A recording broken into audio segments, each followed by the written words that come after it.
Sangue escorrendo pelos braços lancetados dos pacientes doentes, o cheiro de ferro no ar, o gotejar viscoso do líquido em uma tigela de coleta feita de cerâmica, presa ao lado de um braço mole. Hoje em dia, o ato de se cortar uma veia para espirrar sangue, de propósito, voluntariamente, causaria um balançar de cabeças incrédulas. Desde a antiguidade, o sangue tem sido considerado um dos componentes essenciais da vida. Até mesmo a Bíblia diz que a vida da carne está no sangue, o que torna a prática da sangria simplesmente fascinante. Afinal, por que retirar do corpo exatamente aquilo de que se precisa para viver? Para entender a prática, em primeiro lugar, é necessário se colocar na mentalidade dos médicos antigos. A evidência mais antiga da existência da sangria, realizada pelos egípcios ao redor do ano de 1500 a.C., data de uma época em que o funcionamento do corpo ainda era um total mistério. Os médicos, então, só poderiam chegar a qualquer conclusão a partir de uma quantidade limitada de informação. Os romanos da antiguidade consideravam a menstruação da mulher uma maneira natural do corpo se livrar das toxinas. Portanto, retirar o sangue de alguém parecia um método razoável para manter uma pessoa saudável. Além do mais, como isso era muito antes da descoberta de que o sangue circula pelo corpo, discorriam sobre como o sangue poderia se tornar estagnado e como remover o sangue velho e decaído seria uma maneira de resolver esse problema. Ou ainda, talvez os doentes apenas estivessem desequilibrados e precisando de uma boa purgação. Era nisso que se baseavam as teorias de Hipócrates sobre os 4 humores. Em caso de excesso de sangue, fleuma, bile amarela ou bile preta, recomendava-se a purgação por meio de sangria, vômitos ou desobstrução dos intestinos. Não demoraria muito até que a prática fosse divulgada como uma espécie de cura para todas as doenças. No século II, Galeno propôs que a sangria seria a solução para tudo que houvesse de errado no corpo, até mesmo para os casos de hemorragia. Uma pausa para refletir sobre essa informação. Obviamente, ainda faltava muito a se desvendar nos campos da anatomia e da fisiologia.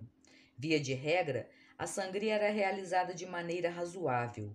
Excluíam-se as crianças muito jovens e os bem idosos, a fim de evitar que se retirasse sangue demais. Mas nem sempre era o caso. O nosso caminho até a flebotomia moderna foi marcado por desvios sangrentos. Sem dúvida, os motivos de se realizar uma sangria eram assustadores, mas os métodos também eram de deixar os cabelos em pé. Mas então, quem estava realizando todos esses procedimentos? Na Roma antiga, existiam cabeleireiros multitalento que realizavam a tonsura. Davam um trato nos clientes cortando seus cabelos, aparando as suas unhas, removendo seus calos, arrancando seus dentes podres e realizando sangrias. Com um único pagamento, as pessoas saíam de lá de manicure e pedicure feitos, um sorriso com dentes faltando e um quadro de anemia. Na Europa medieval, o barbeiro cirurgião se tornou profissional a quem se recorria não apenas para serviços cosméticos, mas também para amputações, aplicações de ventosas e de sanguessugas e para drenar furúnculos. Em caso de varíola, vamos de sangria, epilepsia, sangria resolve também. Peste bubônica, pode entrar. Desculpe os panos sujos de sangue no chão e, por favor, não morra na minha cadeira de atender os clientes. Era realizado entre o clero, em si mesmos e nos outros. Os monges e clérigos eram celibatários e a prática da sangria parecia ser capaz de domar as suas libidos. Era o anti-Viagra da época. Após 1163, no entanto, o Papa Alexandre III proibiu que o clero se dedicasse aos estudos de natureza física. O cânone declarou: a Igreja abomina o sangue e dali em diante os clérigos deixaram de realizar cirurgias ou sangrias, assim como abandonaram o estudo da anatomia. Na Inglaterra, os barbeiros cirurgiões tomaram esse lugar. O responsável por realizar sangrias costumava cheirar, tocar e provar o sangue. Vamos todos aqui sofrer juntos de nojo, para então diagnosticar o paciente. Tigelas de sangue costumavam ficar nos peitoris das janelas dos barbeiros para atrair os consumidores, até que uma lei foi aprovada que os obrigava a despejar o sangue no rio Tâmisa, sem fazer estardalhaço. Com as suas cores giratórias, vermelho, azul e branco, ou apenas vermelho e branco, o poste de barbeiro moderno, que já está se tornando algo obsoleto, é uma reminiscência daqueles barbeiros cirurgiões que costumavam colocar os seus postes do lado de fora dos seus estabelecimentos com a intenção de fazer propaganda da sua profissão. O poste simbolizava o bastão, com uma bacia na base para coletar o líquido derramado que os pacientes tinham de apertar durante a sangria, a fim de facilitar o processo. Alguns dizem que a cor branca do poste simboliza o torniquete, o azul representa a veia e o vermelho o sangue. Da próxima vez que você estiver no barbeiro, que tal pedir para que te façam uma sangria, só para ver se eles vão entender a sua piadinha histórica? Após ter dado à luz diante de um quarto cheio de observadores da corte, Maria Antonieta passou por uma sangria. Se você acha que a presença dos observadores é surpreendente, lembre-se de que se ela tivesse acesso às redes sociais naquela época, Maria Antonieta teria dado à luz diante de uma plateia de milhões de pessoas.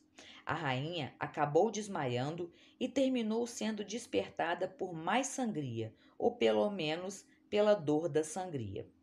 Outros pacientes tiveram resultados ainda piores, em especial quando a sangria havia sido realizada como último recurso. Em 1685, Carlos II da Inglaterra teve um ataque enquanto se barbeava. Os seus 14 médicos estavam sob grande pressão para mantê-lo vivo. Além de passar por uma sangria, o rei teve de sofrer com enemas, purgativos, aplicações de ventosas, além de ter de comer a pedra da vesícula de uma cabra da Índia. Emplastos feitos de excremento de pombos foram cuidadosamente colocados em seus pés. Os médicos realizavam diversas sangrias, extraindo uma quantidade imensa de sangue, chegando até mesmo a abrir suas veias jugulares. Por fim, pouco antes de falecer, o rei estava quase sem sangue no corpo. Além disso, a sua alma devia estar tentando fugir, correndo dos curativos feitos de cocô de pássaros.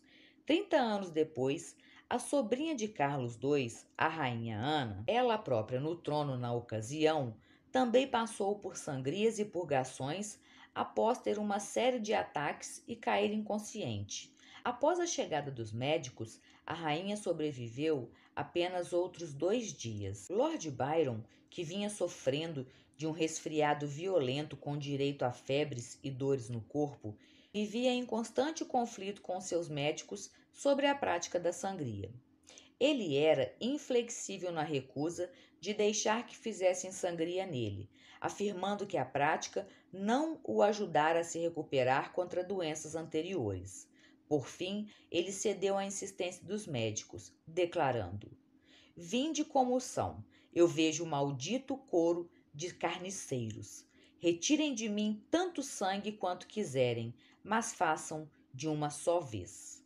Após alguns litros de sangue terem sido retirados, de Byron, em uma série de 3 sangrias, os seus médicos foram surpreendidos pela piora de sua condição. Desesperados, os médicos então causaram empolações na pele de Byron e aplicaram sanguessugas ao redor de suas orelhas. O Lorde morreu pouco depois disso. Os médicos, por sua vez, culparam-no pelo seu fim trágico, afirmando que ele atrasara a realização da sangria até que fosse tarde demais. George Washington foi outra vítima ilustre da sangria. 3 anos após ter se aposentado do cargo de presidente dos Estados Unidos, ele foi acometido por uma febre em virtude de ter saído para cavalgar em um dia de neve. Washington estava com dificuldades de respirar, provavelmente em função de uma crise de epiglotite. Os seus médicos fizeram com que Washington passasse por uma sangria. Forçaram-no a beber uma mistura de melaço de cana, vinagre e manteiga, o que quase o sufocou até a morte. Causaram empolações na sua pele. Realizaram outra sangria. Apostaram em laxantes e eméticos. E então fizeram outra sangria só para fechar a conta. Um dia depois, Washington teve de passar por mais uma sangria. No total, ele deve ter perdido cerca de 4 litros de sangue, terminando por falecer pouco depois. Foi um preço bem alto para tentar se tratar de uma doença que começou como um resfriado forte.